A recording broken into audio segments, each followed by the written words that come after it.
Who knew the sun was going to be out today? Blinding me and washing out the picture. Before I get started with the program, I do want to thank everyone from Historic Classical, and especially Teresa Regina, Carol Costa, and Shira Cohen for making it possible for me to tell Howard Drew's story. Without them, none of this would have been possible. Thank you, thank you.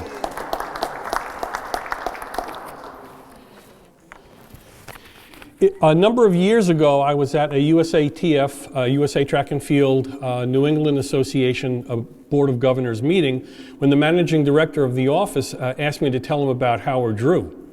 I said, I don't know about Howard Drew. He said, but you must, you're from Springfield. And I said, yes, I can tell you about Theodore Geisel. I can tell you about James Naismith. I'd never heard of Howard Drew. And thus began my career as a Howard Drew historian, as I spent the next number of years in the basement of the Springfield Museum of History, of the library, going through microfiche, spending time on the internet, traveling around, talking to people, visiting cemeteries. And so what I bring you today is the culmination of all of my research into the life of an extraordinary person. And although he's called the world's, he was the original world's fastest human, and before I go back to 1890 when he was born in Virginia, and before I go to Forest Park in 1906, this is a picture of Forest Park in 1906. Before I do that, before I bring you to the halls of Springfield High School, this particular building in 1912, I want to bring you back to a time when foot racing, track and field, or athletics as it's known to the world, was one of the most popular sports in this country. Every town fair, every county fair, every city and town always seemed to have somewhere, someplace, an opportunity for people to race. And even before the Paralympics, if you had only one leg, you could still get into a race. Track and field was an extremely popular sport. And so I want to jump to New York City in 1916 to Madison Square Garden. This is the original Madison Square Garden, 1916. At this time, in 1916, there was a near riot outside of Madison Square Garden because Howard Drew was going to race three of the fastest people in the world that had been assembled to beat Howard Drew. The crowds were so large that the fire department had to lock the doors of Madison Square Garden, and the crowds became so unruly outside because people couldn't get in that the police were called to quell a near riot. Howard Drew lined up against three of the fastest people, and the gun went off and they headed down the track at Madison Square Garden. The Milrose Games, that's what it was. It's still running. It's called the longest running, most prestigious indoor track and field competition in the world. But I'm not going to tell you who won that, because now we're going to look at a newspaper story, and it says, so great was the crowd which witnessed the sports that the doors of the garden were closed by order of the fire department. Speculators gave police considerable trouble despite the fact that they had few tickets. And now we can go back to 1890 when Howard Drew was born in Lexington, Virginia. He was the only child, and his parents decided that they did not want to raise Howard Drew in the Jim Crow South, so they and many, many other African Americans, particularly from Virginia, started making their way northward to settle in Springfield, Massachusetts. His family arrived in 1902, and they settled on Munson Avenue, which is on Lower Eastern Avenue near Alden Street, and he probably went to the Alden Street School. Anybody remember? It's still there. And it was in Forest Park in 1905 that Howard Drew snuck out of the house early in the morning in 1905 to go to Forest Park. He walked to Forest Park to run in the Springfield City Games. This is his very first gold medal that he won on July 4th in 1905 when he competed in a 100-yard dash. I'm sorry, meters and yards are going to be used back and forth. They're different distances. Meters are actually longer than yards. So he competed in the 100-yard dash, he competed in the full 140-yard dash, and he competed in the long jump. He actually made his own track running shorts. He sewed it together himself. And he took his first long jump, and he tore his shorts. So he quickly headed into the locker room to change out of those shorts. He didn't find out until the next day that he actually won the long jump competition. He also won the 100, and he also won the 440. Well, we'll hear from Howard himself in just a moment. The following year, he entered Springfield High School. This is a picture. Let me see if I can get my thing. That's Howard Drew up there. He was a running back for the Springfield High School football team. He was on the baseball team. Anyone spot Howard? There he is right there. He was a member of the baseball team. And these are all pictures from the yearbook. This is Howard wearing his Springfield High School uniform in the 1912 yearbook. The pictures here are at Springfield College because that was the only athletic field at the time in the city, and so Springfield High School students used the facility, and that's where these photographs were taken. But however, at the end of his freshman year, he had to drop out of high school because, not unlike students of today, he became a parent, and his father, who was a minister, who probably wasn't very happy with the fact that his own child was a father, insisted that Howard drop out of high school to support his family. And so Howard worked at the Union Station. There it is. This is Lyman Street right here, if anyone recognizes Lyman Street. And he worked at a number of the hotels. This is Hotel Worthy in Springfield, down in the lower right. He was a baggage handler and a porter at the hotels. He raced up and down the railroad, up and down the station, carrying people's luggage. He said that was some of the best training he had for track and field, carrying bags up and down the station. And so 3 years later, he re-entered Springfield High School. And these are some pictures from the yearbook. This is Howard in his uniform. Here's Howard Drew crossing the finish line. And in the summer of his junior year, he was recognized as one of the fastest people. And so the AAU asked him to compete to see if he could qualify for the 1912 Stockholm Olympics. This is what the Panolka, I believe it's referred to as the yearbook for Springfield High School. And they wrote about Captain Howard Drew, that things were bound to happen. Springfield High has demonstrated quality in regards to its track team. Now, the very bottom paragraph I've blown up right here. This one right here. And so it says, let me just sort of walk out here. It says, and now one word of appreciation in regard to Howard Drew, owner of the right to represent the United States at Sweden this summer.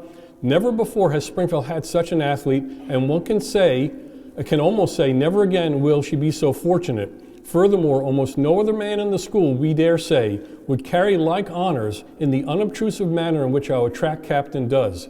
Ever ready to help aspiring candidates for the local team, and at the same time one of the best short dash men in America, Howard P. Drew presents a picture which might well be studied by others to their advantage.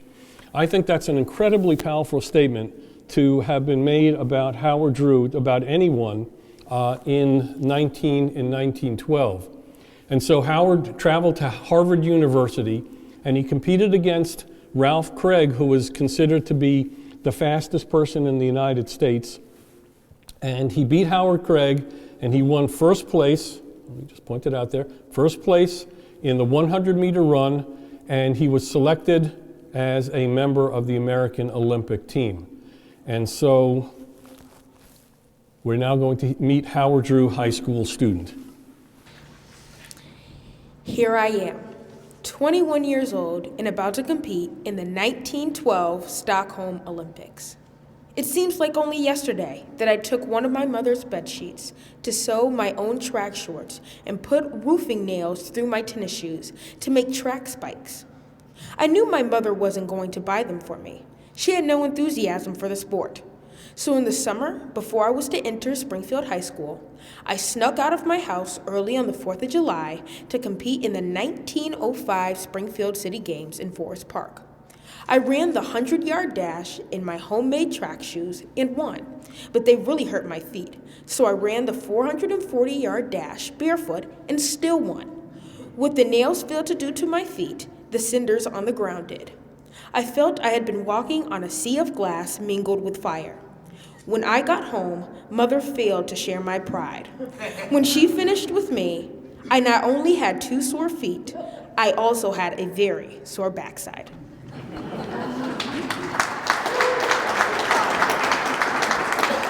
Thank you.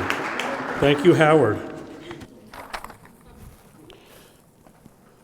Newsflash, funds needed for Drew's family. Great sprinter cannot go abroad unless his wife and children are cared for. Sullivan to investigate. He was the head of the AAU. As you may know, amateur standing was absolutely required for Olympic participation.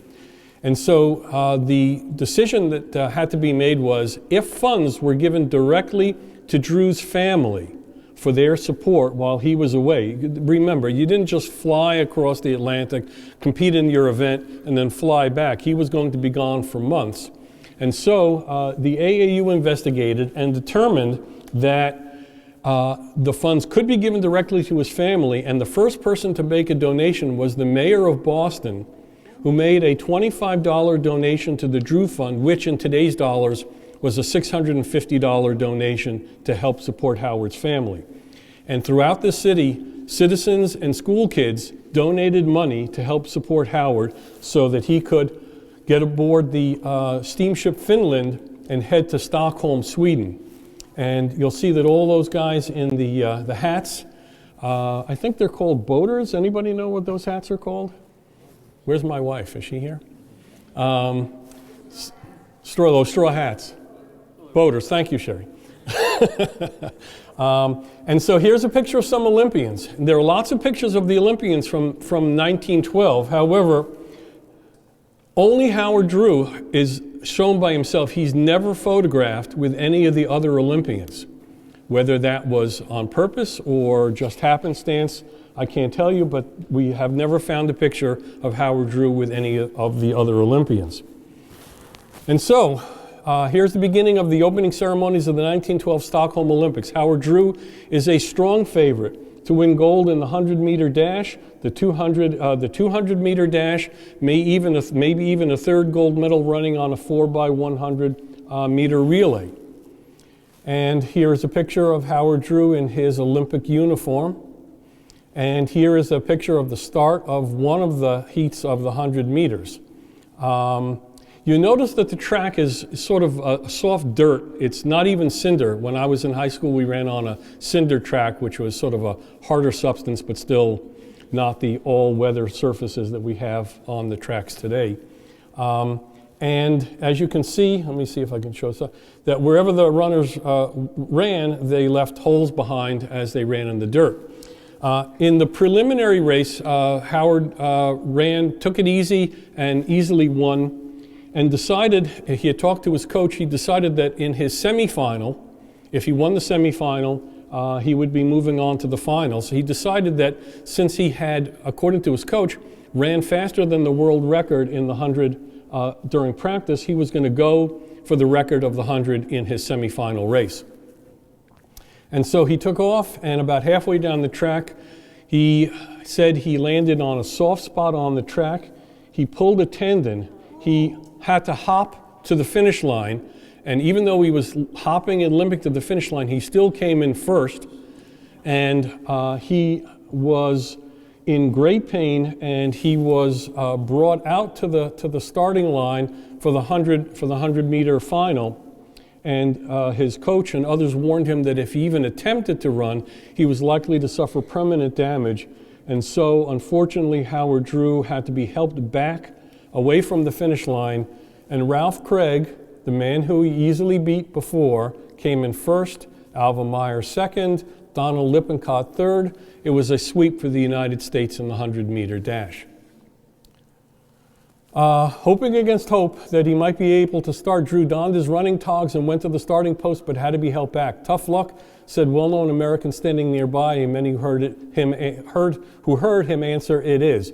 Drew was a warm favorite in this event. Michael J. Murphy, official trainer of the American Olympic team, said, "It was unfortunate that the little colored boy Drew broke down. But for that unfortunate happening, I believe he would have proven America's greatest sprinter since the days of Weffers. I say this without underestimating Craig's fine running." And so Howard Drew's opportunity to win gold slipped by. He was able to recover well enough so that later he was able to play on the U.S. Olympic team's baseball team. That's Drew. It's sort of a hard picture to see, standing right next to Jim Thorpe over there. And he and Drew shared responsibilities for left field for the U.S. Olympic team, which was an exhibition sport in 1912. Although Drew did not win a gold medal, King Gustav of Sweden gave Drew a commemorative medal, and Drew spent some time traveling around Sweden, visiting in families' homes. He was well received by everyone in Sweden. Murphy has great praise for Drew, famous trainer willing to back Springfield sprinter against the world. Color boy back home, high school star tells of his experiences in Stockholm. And so here's a piece of track trivia. Ralph Craig, who ran for the University of Michigan, there's a picture of Ralph Craig in his Michigan uniform, ran for 4 years at Michigan, retired from running but was convinced to come back to compete for the U.S. Olympic team, ran the 100, ran the 200, won both, and that was the last time Ralph Craig ever set foot on a track. He retired from track and field forever. In 1910, the United States Track and Field Association inducted Ralph Craig into the Track and Field Hall of Fame for his unique and indelible contribution to the sport. Little piece of trivia. And so Howard Drew, there he is wearing his Olympic uniform, is a member of the 1913 Springfield High School, now renamed Central High School, track team. Wouldn't I love to have an Olympian on my track team?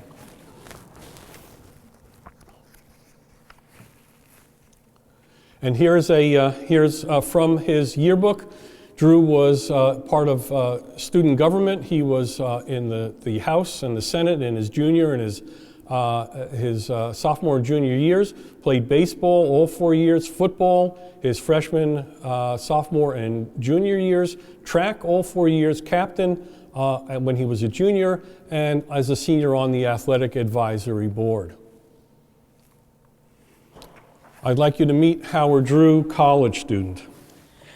My senior year at Springfield High School, renamed Central, was difficult. Now, I'm in college. I feel that I let so many people down when I pulled a tendon at the Olympics and couldn't run in the 100-meter final or the 200-meter dash. I know I could have set a new world record. I guess I'll just have to do it.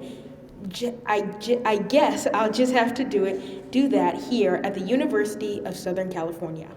I wanted to go to college closer to Springfield to be with my family, but being a straight A student, USC offered me a work-study scholarship I just couldn't pass up. The only bad part of the scholarship is they won't let me play American football because they don't want me to get injured. I love football. I was a running back at Springfield High School, so I'll be the football team manager. I'll help the football coach spread the word about what a great game football is. I'm even going to write some articles about football in the college newspaper and the Los Angeles Examiner, along with other topics like the benefits of physical fitness and exercise, civil rights, and racial equality. I have to go now to prepare for the Rose Bowl track meet coming up on New Year's Day.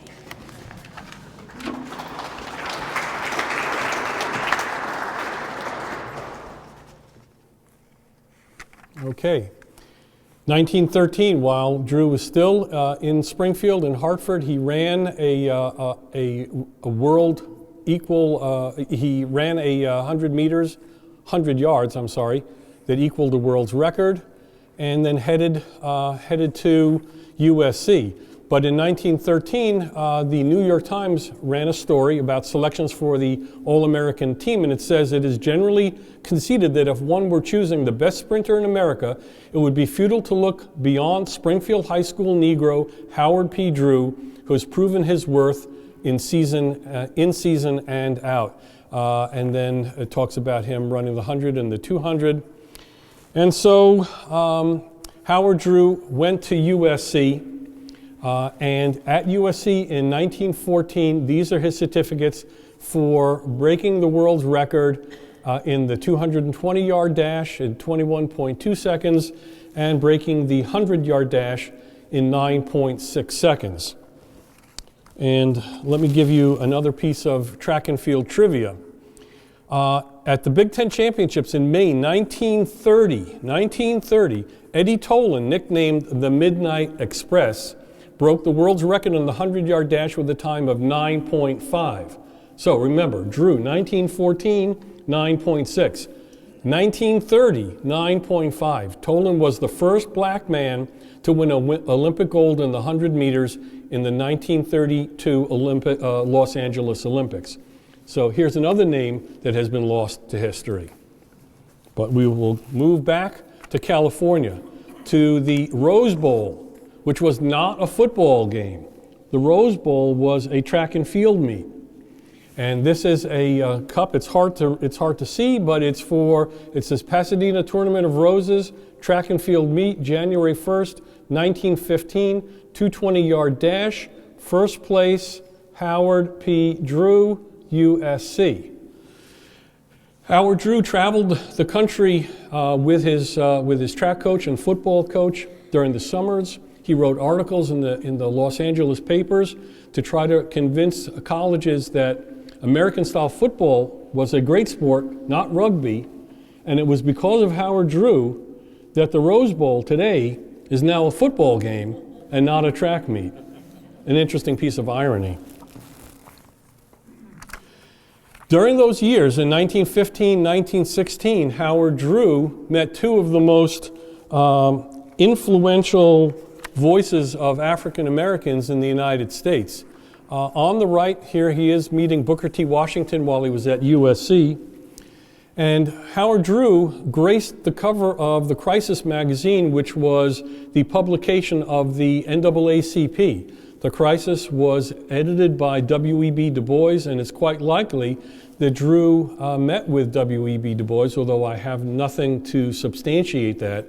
But Drew was put on the cover not because of his athletic performances, but he was put on the cover of what they called the education number. Drew was also the first black person to be inducted into the USC Skull and Dagger Honor Society, a honor society. This picture was taken off of their website. So he was not just a great athlete, but he continued to be a straight A student while he was at USC. And so Drew entered Drake University and Drake University Law School. This was 1916. And I'd like you to meet Howard Drew, Drake University law student. I had a great career at USC, both academically and with track, so I decided to continue both at Drake University in Iowa, where I will study law, continue sprinting, and begin coaching track and field. During the college summer and winter breaks, I traveled back east so I could visit my children, Barbara and David. I've been separated from my wife and expect to get a divorce soon so I can marry a wonderful young lady I've met here at Drake. Being on the East Coast, I also get to compete in invitational meets in New York City, and I still compete in the Springfield City Games because that's where I got my start, and I love the city.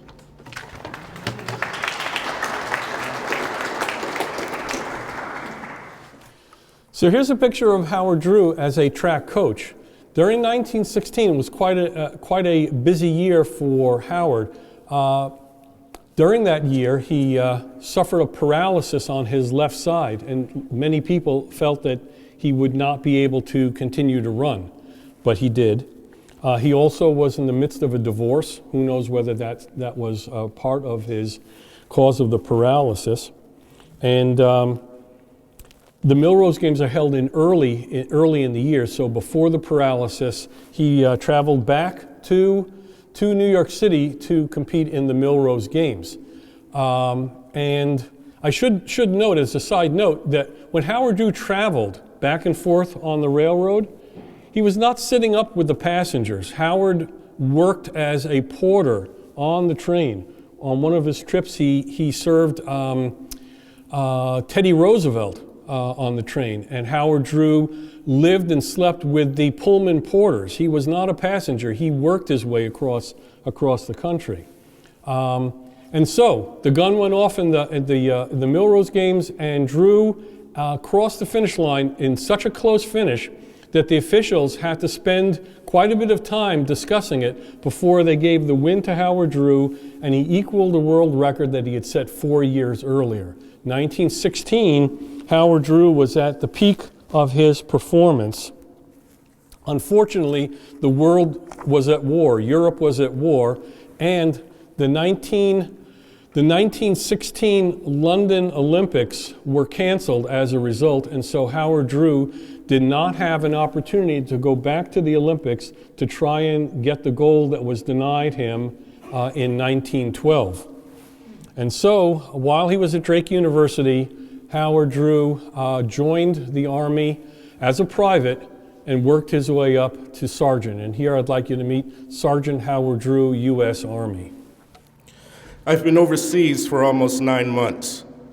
I decided it was important to serve my country during the Great World War. So I interrupted my college education, and here I am, First Sergeant of Supply Company, 809th Pioneer Infantry, 88th Division. It's 1916, and this should be another Olympic year. This year, I intended to get the gold medals that were just out of my grasp in 1912. But with the world at war, there will not be an Olympic Games. Back in 1914 at USC, I broke the world records for the 100-yard and 220-yard dash, was the 100 and 200 winner at the Penn Relays in 1915 and 1916. And now, at the height of my track career, I am denied the ability to fulfill my Olympic dreams once again. As a consolation, the Army is sending me to Paris to help train the U.S. team for the Persian Olympics for the Allied forces. At least, I'll get an opportunity to do some sprinting. I hope I'm still fast enough to make the Olympic team in 1920.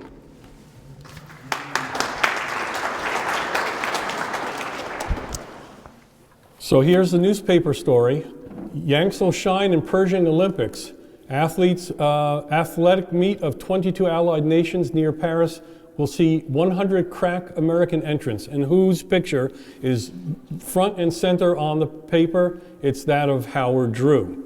He was, by far, the most famous of all track and field athletes in the world at that time. And so during the years 1916 to 1920, he would enter meets. And here is Howard Drew right down here in pictures. This was published in the New York Times.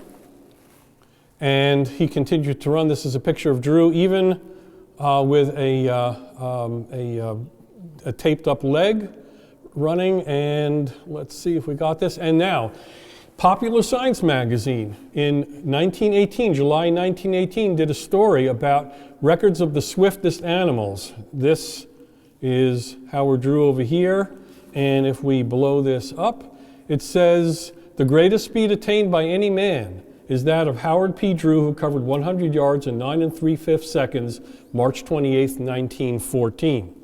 And we believe that this was the first time that Howard Drew was referred to as the world's fastest man.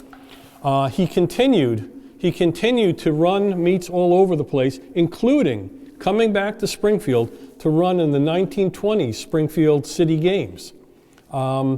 This is sort of like, if you can imagine Tom Brady coming back to play in a Sandlot football game, or seriously, this would be unheard of, that the world's most famous track and field athlete would come back and run at the local games, and yet Howard Drew did.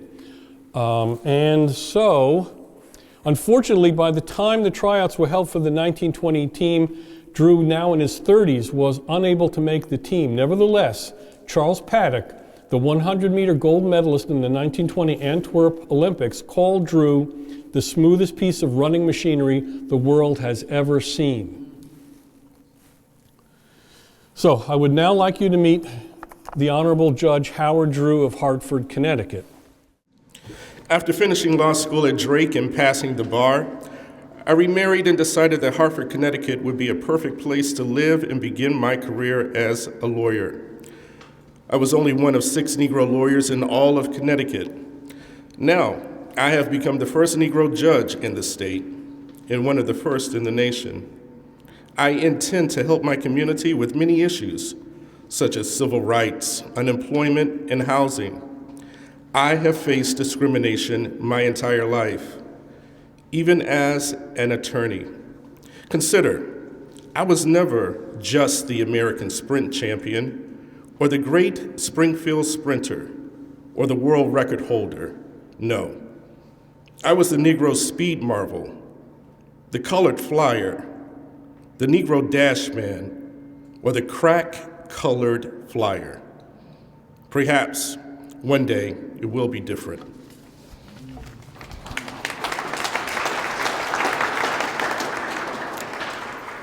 Going backwards for just a moment, while he was still here in this building as a student, he was asked to compete at the Boston Athletic Association track meets.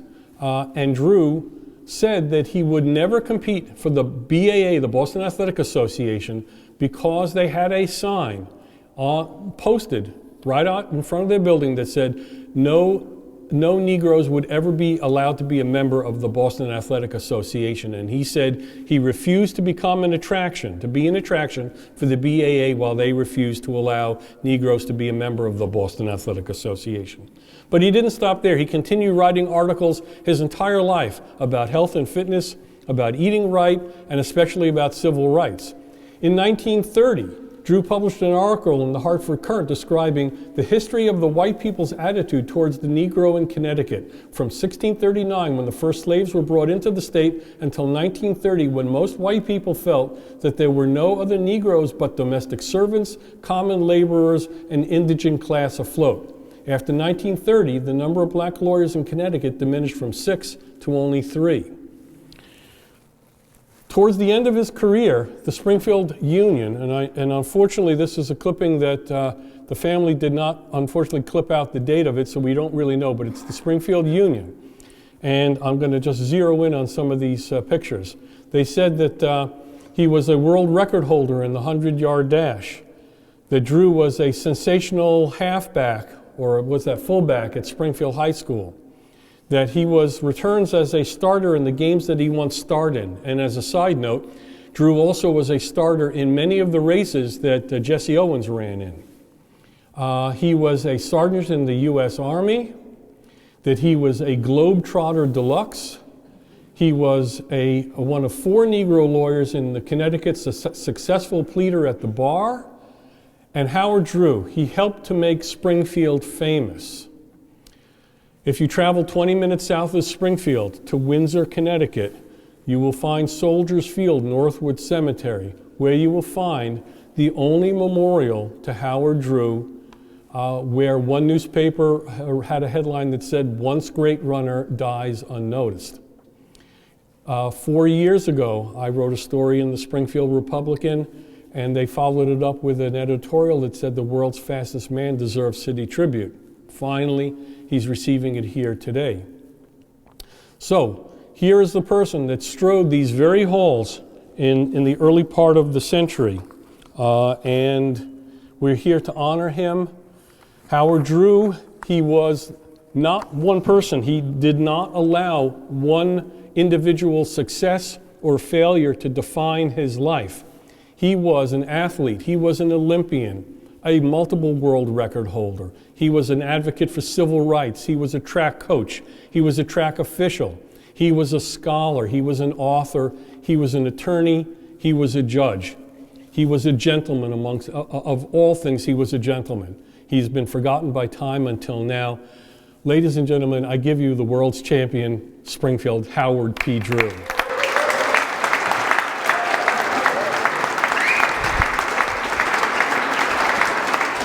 Thank you.